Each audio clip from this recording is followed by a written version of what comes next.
నిర్మల్ జిల్లా తానూర్ మండలంలోని ఉమ్రికే గ్రామంలో షార్ట్ సర్క్యూట్ తో సుమారు 1,00,000 విలువ గల పత్తి కుప్ప దగ్ధమైంది. రైతులు కదం గంగాధర్ దిగంబర్ ని కాంగ్రెస్ పార్టీ ముదోల్ నియోజకవర్గ ఇన్ఛార్జి మాజీ ఎమ్మెల్యే భోస్లే నారాయణరావు పటేల్ స్థానిక ప్రజాప్రతినిధులతో కలిసి పరామర్శించారు. బాధిత రైతు కుటుంబ అండగా ఉంటామని హామీ ఇచ్చారు. ఆయన వెంట cooption member Govindarao Patel, Congress party నాయకులు ఓం ప్రకాష్ లడ్డా, శ్యామరావు పటేల్, తాజా మాజీ సర్పంచ్ రత్నమాల మారుతి పటేల్, మాజీ కోఆప్షన్ మెంబర్ చంద్రకాంత్ యాదవ్, రైతులు తదితరులు పాల్గొన్నారు.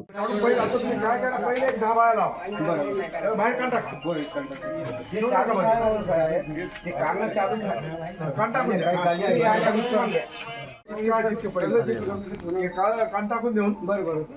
मी बोलतो त्याच्यामध्ये काय प्रोव्हिजन आहे की काय आहे की एमआरओला आरडीओला बोलतो बरोबर असलं तरी पण तुम्ही इतकं ठेवले आणि इन्शुरन्सला किती 2,000 रुपये लागतो कसं आहे आता उन्हाळा आला ना चारणाच्या वरी नुकसान आहे ना त्याला काय करा एक काळं कान टाकून द्या आणि एक कापूस आहे बघा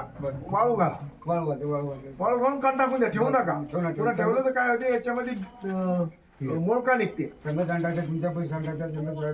कान टाकून द्या కాలు సారీ సార్ ఇప్పుడు ఇక్కడ ఒక ఫార్మర్ది తానూరు మండలంలో పత్తి కాలిపోయింది 100 క్వింటల్స్ ఉండే